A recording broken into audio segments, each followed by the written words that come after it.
चलिए आज हम करते हैं अंतर हैलोजन यौगिक।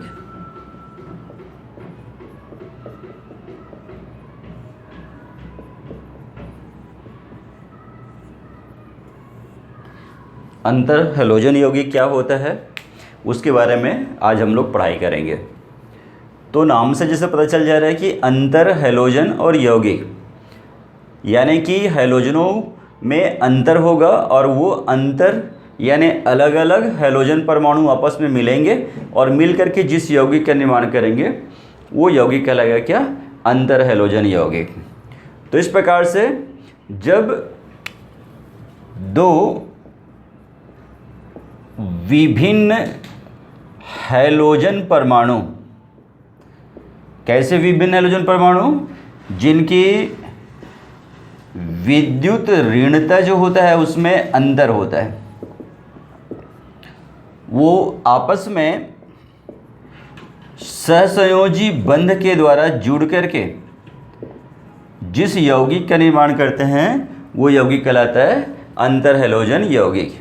दो विभिन्न हैलोजन परमाणु जिनकी विद्युत ऋणता में अंतर होती है वो सहसंयोजी बंध के द्वारा जुड़ करके जिस यौगिक का निर्माण करते हैं उस यौगिक को कहते हैं अंतर हैलोजन यौगिक कहते हैं। तो ये जो अंतर हैलोजन यौगिक होता है उसको बनाने के लिए कोई भी हैलोजन समूह जब हम लोग लेते हैं, समूह 17 अगर हम लोग लेंगे, फ्लोरीन, क्लोरीन, ब्रोमीन, आयोडीन, तो हैलोजन समूह में कोई भी हैलोजन तत्व जो है अपने से ऊपर वाले तत्व के साथ अंतर हैलोजन यौगिक का निर्माण कर सकता है, अपने से नीचे वाले के साथ नहीं कर सकता है। इसका मतलब ये हुआ कि आयोडीन जो है वो सबके साथ, ब्रोमीन के साथ, क्लोरीन के साथ, फ्लोरीन के साथ, तीनों के साथ में अंतर हैलोजन यौगिक का निर्माण कर सकता है। ब्रोमीन जो है वो क्लोरीन और फ्लोरीन के साथ कर सकता है, क्लोरीन जो है वो फ्लोरीन के साथ अंतर हैलोजन यौगिक का निर्माण कर सकता है। लेकिन फ्लोरीन जो है वो अंतर हैलोजन यौगिक का निर्माण नहीं कर पाता है। तो इस प्रकार से ये हुआ अंतर हैलोजन यौगिक। अब उस दिन पिछले क्लास में आप लोगों को पिछले क्लास में बताया गया है कि फ्लोरीन जो है वो केवल -1 ऑक्सीकरण संख्या दर्शाती है, क्योंकि इसके संयोजी कोष में रिक्त डी ऑर्बिटल का अभाव होता है, जबकि शेष क्लोरीन जो होता है अपने संयोजी कोष में जो रिक्त डी ऑर्बिटल होता है उसका उपयोग करता है, और उपयोग करके ये -1 के साथ साथ +1, +3, +5 और +7 ऑक्सीकरण संख्या दर्शाता है। 4 अलग अलग प्रकार के ऑक्सीकरण संख्या ये प्रदर्शित करते हैं तीनों के तीनों हैलोजन परमाणु। तो इसी ऑक्सीकरण संख्या के आधार पर ये जो अंतर हैलोजन यौगिक होते हैं उनको 4 वर्गों में बांटा गया है। अंतर हैलोजन यौगिक जो होते हैं वो 4 प्रकार के होते हैं। कौन कौन से होते हैं देखें।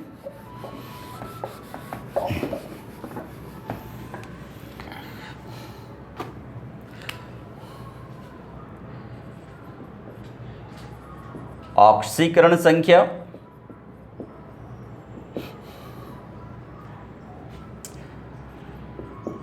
अंतर हैलोजन यौगिक, और इसके एग्जाम्पल ले सकते हैं।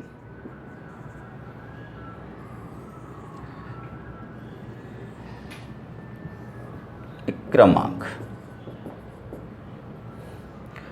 1, 2, 3, 4। ऑक्सीकरण संख्या बताया मैं आप लोगों को +1, +3, +5 और +7, ये 4 प्रकार का ऑक्सीकरण संख्या। इसके आधार पर, इसी ऑक्सीकरण संख्या के आधार पर हैलोजन परमाणु जो है वो 4 प्रकार के इसमें अंतर हैलोजन यौगिक का निर्माण करते हैं। जैसे +1 है यानी कि इसमें ये AB टाइप का होगा, AB प्रकार का। इसमें 3 है तो ये हो गया 1, यहाँ पे ये मूल हैलोजन परमाणु है और वो दूसरे के साथ जो जुड़ेगा, जैसे क्लोरीन फ्लोरीन के साथ जुड़ेगा, ब्रोमीन क्लोरीन के साथ जुड़ सकता है या फ्लोरीन के साथ जुड़ सकता है, आयोडीन तीनों के साथ जुड़ सकता है, क्लोरीन के साथ, ब्रोमीन के साथ, आयोडीन के साथ, उसमें फ्लोरीन के साथ। तो ये मूल परमाणु है जो अंतर हैलोजन यौगिक का निर्माण करेगा, और वो किसके साथ करेगा उसको यहाँ लिखना है। तो दूसरा जो है +3 ऑक्सीकरण संख्या है, तो मूल तो एक ही रहेगा, वो 3 परमाणु के साथ में जुड़ेगा। तो ये हो गया AB3 टाइप। इसी प्रकार से ये AB5 टाइप का, और आखिरी हो जाएगा AB7 टाइप का। जैसे 3 में लेते हैं तो क्लोरीन है जो 3 फ्लोरीन के साथ जुड़ेगा, ब्रोमीन जो है वो 3 क्लोरीन के साथ जुड़ेगा या 3 फ्लोरीन के साथ जुड़ेगा, आयोडीन जो है वो 3 क्लोरीन के साथ, ब्रोमीन के साथ या फ्लोरीन के साथ जुड़ेगा। आप किसी भी ले सकते हैं एग्जाम्पल। अब ये इसी प्रकार से 5 वाला है, +5 वाला। तो +5 जो क्लोरीन जो है मैक्सिमम जो है वो +3 तक दर्शाता है, ब्रोमीन मैक्सिमम 5 तक दर्शाता है, और आयोडीन जो होता है वो पूरा +7, +1 से लेकर के +7 सभी ऑक्सीकरण संख्या दर्शाती है। इसलिए जब हम लोग AB5 टाइप का करेंगे या AB7 टाइप का करेंगे, तो AB5 टाइप में हम क्लोरीन के एग्जाम्पल नहीं ले सकते, क्योंकि क्लोरीन जो है वो +5 ऑक्सीकरण संख्या तक नहीं जा पाती है। उनकी ऑक्सीकरण संख्या -1 के साथ +1 और +3 तक जाता है, वो +5 या +7 ऑक्सीकरण संख्या प्रदर्शित नहीं कर पाता है। उसी प्रकार से जो ब्रोमीन होता है वो केवल +5 तक दर्शाता है, -1 तो रहेगा, सबके लिए कॉमन है, +1, +3 और +5 तक दर्शाता है, वो +7 नहीं करता। इसलिए एग्जाम्पल लेते समय जैसे यहाँ पे +5 लेंगे तो ब्रोमीन और आयोडीन का हम यहाँ पे लेंगे। तो ये हो जाएगा Br हो गया Cl5, या फिर I हो गया Cl5, I हो गया F5, तो कोई भी ले सकते हैं इसमें। इसी प्रकार से यहाँ पे 7 जब लेंगे तो बस आयोडीन का लेंगे, जिस प्रकार से हो गया IF7, ICl7, IBr7। इस प्रकार के जो यौगिक हैं ये सब के सब कहलाते हैं क्या? अंतर हैलोजन यौगिक कहलाते हैं। इसमें 2 हैलोजन परमाणु हैं जिनकी विद्युत ऋणता में अंतर है।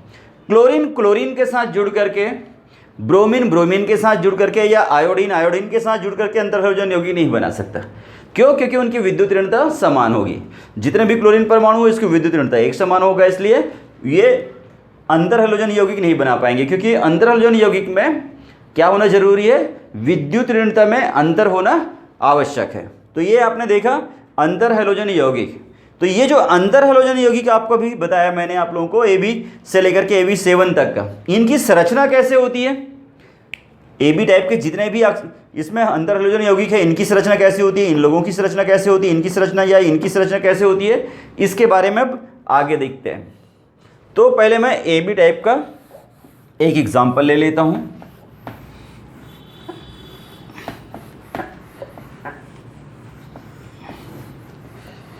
चलिए देखिए, जैसे मैं ClF की संरचना बता देता हूं आपको।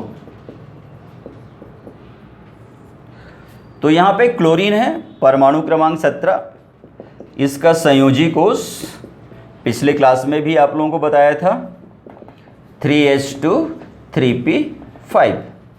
तो इसके हिसाब से यहाँ पे हम लोगों को, अगर हम लोग ये सामान्य अवस्था लेते हैं तो सामान्य अवस्था में ये हो गया 3s ऑर्बिटल, ये हो गया 3p ऑर्बिटल, और ये हो गया 3d ऑर्बिटल, 1 2 3 4।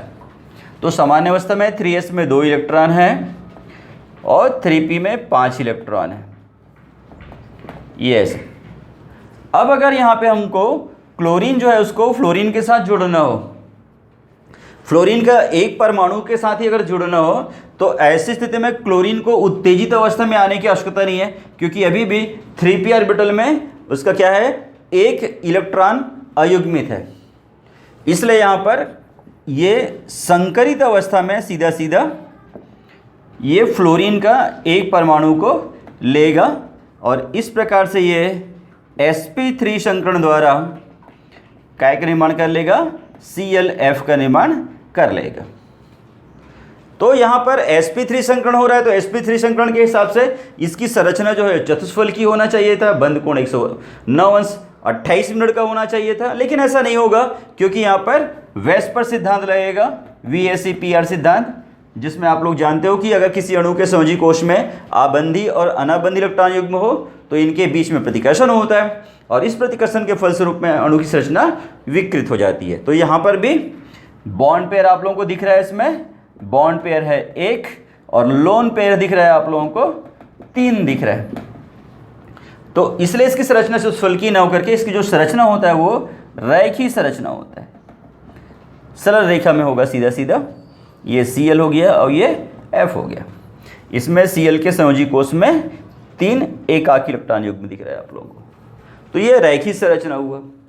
इसी प्रकार से अगर हम लोग दूसरा देखते हैं ClF3 को देख लेते हैं, दूसरा टाइप का जो है। तो अगर यहाँ पे अब फ्लोरीन जो है उस क्लोरीन को अगर फ्लोरीन के 3 परमाणु के साथ जुड़ना हो तो अब यहाँ 3 फ्लोरीन के साथ नहीं जुड़ पाएगा। तो इसलिए यहाँ पर ये उत्तेजित अवस्था में आएगा। तो उत्तेजित अवस्था में ये सभी इलेक्ट्रॉनों को न ले जाके केवल एक ही इलेक्ट्रॉन को अगर लेके जाता है, उत्तेजित करता है, तो भी वो फ्लोरीन के 3 परमाणु को आराम से ले सकता है। इसलिए इसकी जो संरचना होगी ClF3 हो गया, BrCl3 हो गया, IF3 हो गया, ये सारी जो भी आपको एग्जाम्पल में बताया था, सेकेंड टाइप का जो आप लोगों को अंतर हैलोजन यौगिक बताया था, वो सबकी संरचना प्रथम उत्तेजित अवस्था में होगा। एक इलेक्ट्रॉन ले जा रहा है इसलिए वो कहलाता है प्रथम उत्तेजित अवस्था कहलाएगा। तो ये प्रथम उत्तेजित अवस्था में यहाँ से इलेक्ट्रॉन यहाँ ले गया, तो अब ये आराम से फ्लोरीन के 3 परमाणु के साथ में जुड़ सकता है। तो क्लोरीन जो है वो फ्लोरीन के 3 परमाणु के साथ जुड़ा। तो इस प्रकार से यहाँ पर sp के 3 और ये D sp3 D संकरण हुआ और इस sp3 D संकरण के कारण ये ClF3 का निर्माण हो गया। तो sp3 D संकरण में हम जानते हैं कि त्रिकोणी द्विपिरामिडीय संरचना होता है, लेकिन यहाँ वही बात फिर से आएगा, त्रिकोणी द्विपिरामिडीय संरचना नहीं होगा। क्यों नहीं होगा? कारण वही है, वेस्पर सिद्धांत लागू होगा। तो यहाँ पर देखेंगे तो हमारे पास में 3 बॉन्ड पेयर है और 2 लोन पेयर है। तो इन दोनों के बीच में प्रतिकर्षण होता है और उस प्रतिकर्षण के कारण में जो ClF3 होता है इसकी संरचना T आकार की होती है। T आकार की संरचना होती है इसकी। बनेगा तो वैसे ही त्रिकोणी द्विपिरामिडीय, जो आपको बेसिक रूल है वही बस आपको जानना है। त्रिकोणी द्विपिरामिडीय जो है उसी प्रकार से संरचना रहेगा, लेकिन वो संरचना का नाम बदल जाएगा। ClF3, ये F3 हो गया। अब इसमें 2 लोन पेयर है, ये पहला लोन पेयर और ये दूसरा लोन पेयर। तो ये सबका उपयोग नहीं हो पाया। अगर यहाँ पे भी होता, अगर फ्लोरीन होता तो यही वाला त्रिकोणी द्विपिरामिडीय होता, शुद्ध sp3 संकरण हो जाता। चित्र वही रहता है, जो बेसिक चित्र रहता है वो संकरण के आधार पे आपको जो बताया गया है। sp में रैखिक होता है, sp2 में त्रिकोणी होता है, sp3 में चतुष्फलकी होता है, sp3d में त्रिकोणी द्विपिरामिडीय होता है, sp3d2 में अष्टफल की संरचना होता है। ये बिल्कुल हर बार वही चित्र बनेगा, लेकिन बस उसमें लोन पेयर की संख्या अलग अलग होने के कारण में संरचना बदल जाती है। तो ये T आकार की संरचना दिख रहा है साफ साफ, ये कैपिटल अक्षर क्या T अक्षर दिख रहा है आप लोगों को, इसलिए इसका संरचना नाम पड़ गया क्या? T संरचना। अब इसी प्रकार से हम लोग को तीसरा अगर देख लेते हैं, जो तीसरा था +5 प्रकार का संरचना, जैसे ये Br में ले लेते हैं क्योंकि Cl तो बनाएगा नहीं, तो ये हो गया BrF5 की संरचना ले लेते हैं। तो यहाँ पे जो Br है, ब्रोमीन जो है, परमाणु क्रमांक है इसका 35 और इसका संयोजी कोष होता है 4s2 4p5। तो बस ये 3 की जगह में 3s 3p 3d था, उसके स्थान पर हम कर दिए 4s 4p 4d। 5 इलेक्ट्रॉन था पहले, ये 5 इलेक्ट्रॉन फिर से 4s में 5 इलेक्ट्रॉन सामान्य अवस्था में। लेकिन यहाँ पर Br को क्या करना है? 5 फ्लोरीन से जुड़ना है। तो 5 फ्लोरीन से जुड़ना हो तो इस बार 2 इलेक्ट्रॉनों को लेना पड़ेगा। इस प्रकार से ये द्वितीय उत्तेजित अवस्था में जाएगी। 2 इलेक्ट्रॉन, तो इस प्रकार से 1 2 3 4 5 अयुग्मित इलेक्ट्रॉन हो गए। तो ये कहलाएगा द्वितीय उत्तेजित अवस्था, 2 इलेक्ट्रॉनों को लेके गया, इसलिए इसका नाम पड़ गया द्वितीय उत्तेजित अवस्था। तो ये द्वितीय उत्तेजित अवस्था में अपने 4s के 2 इलेक्ट्रॉनों को 4d ऑर्बिटल में लेके गया और अपने संयोजी कोष में 5 अयुग्मित इलेक्ट्रॉन कर लिया, और उस अयुग्मित इलेक्ट्रॉन के साथ में वो फ्लोरीन के साथ में क्या कर सकता है, संकरण कर सकता है, अतिव्यापन कर सकता है। तो ये 1 2 3 4 और ये 5 फ्लोरीन के साथ इन्होंने अतिव्यापन किया, और इस प्रकार से इस बार ये sp3d2 संकरण का निर्माण हुआ। d ऑर्बिटल में 2 ऑर्बिटल का उपयोग हो गया, इसलिए d2 हो गया, और Br ने 5 फ्लोरीन के साथ में संकरण किया, इसलिए नाम हो गया इसका यौगिक बन गया क्या, BrF5 हो गया। तो अभी बता रहा था कि sp3d2 संकरण के हिसाब से अणु की जो संरचना होता है वो अष्टफलकी होता है, लेकिन फिर यहाँ अष्टफलकी नहीं होगा, भले चित्र अष्टफलकी का बनेगा लेकिन वो संरचना अष्टफलकी नहीं कहलाएगा। यहाँ पे हम देखते हैं बॉन्ड पेयर हमको दिख रहा है 4 और लोन पेयर दिख रहा है हमको 1, तो इन दोनों के बीच में फिर प्रतिकर्षण होगा, तो अष्टफलकी संरचना ना होकर के यहाँ पर वर्ग पिरामिडी संरचना होता है। इसकी जो संरचना होता है अष्टफलकी ना होकर के वर्ग पिरामिडी संरचना होगा।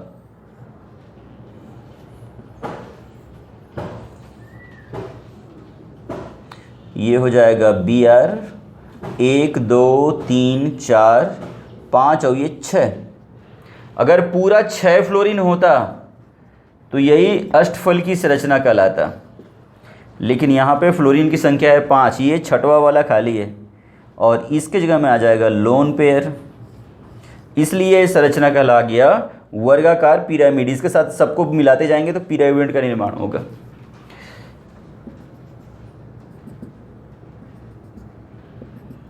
इस प्रकार से एक पिरामिड का निर्माण हो जाएगा। तो इस हिसाब से यहाँ पर लोन पेयर हो गया 1, बॉन्ड पेयर हो गया कितना, 1 2 3 4 5, बॉन्ड पेयर है इसमें 5, लोन पेयर है कितना इसमें 1, और ये संरचना कहला गया क्या, वर्ग पिरामिडी संरचना। और इसी प्रकार से एक आखिरी चौथा वाला जो था IF7 की संरचना करेंगे, तो आयोडीन जो है वो जस्ट इसका उल्टा हो जाएगा, परमाणु क्रमांक जो 35 है उसके जगह में हो जाएगा 53, संयोजी कोष हो जाएगा इसका 5s2 5p5, तो ये हो जाएगा 5s और ये हो गया 5p 5d, लिखते रहेगा सेम। अब इस बार जो है वो 7 आयोडीन 7 क्या करेगा, पूरा फ्लोरीन के साथ जुड़ेगा, तो इस प्रकार से ये अपने सारे के सारे इलेक्ट्रॉनों को अयुग्मित करेगा 1 2 3 4 5 6 7, इसलिए ये केवल उत्तेजित अवस्था कहलाएगा। सभी इलेक्ट्रॉनों को जो युग्मित इलेक्ट्रॉन थे उसको क्या कर दिया उन्होंने, अयुग्मित कर दिया, तो ये केवल उत्तेजित अवस्था आएगा। वो तृतीय उत्तेजित अवस्था बोलने की आवश्यकता नहीं है, क्योंकि सारे के सारे इलेक्ट्रॉन जो है वो जो युग्मित थे वो अयुग्मित हो गए। और इस प्रकार से उन्होंने ये 7 फ्लोरीन के साथ जुड़ा, और इस प्रकार से sp3d3 संकरण ये शुद्ध संकरण है, इसमें किसी प्रकार का कोई प्रतिकर्षण नहीं होगा, क्योंकि यहाँ पे लोन पेयर जो है वो 0 है। लोन पेयर 0 है मतलब इस बार वेस्पर सिद्धांत नहीं लगेगा, सिंपल संकरण होगा। तो सिंपल संकरण में हम जानते हैं कि sp3d3 संकरण होता है, उसमें पंचकोणीय द्विपिरामिडी संरचना बनता है। तो इसके हिसाब से यहाँ पे इसकी जो संरचना रहेगा वो पंचकोणीय द्विपिरामिडी संरचना रहेगा। पंचकोणीय द्विपिरामिडी संरचना रहेगा। 1 2 3 4 4 और ये 5, ये पंचकोण का निर्माण कर दिए। अब यहाँ पे 1 2 3 4 5 फ्लोरीन, और ये पिरामिड 2 ठने पिरामिड एक ऐसे मिलाने जिससे एक पिरामिड और एक ऊपर मिलाएंगे तो पिरामिड हो जाएगा, तो इसलिए द्विपिरामिडी।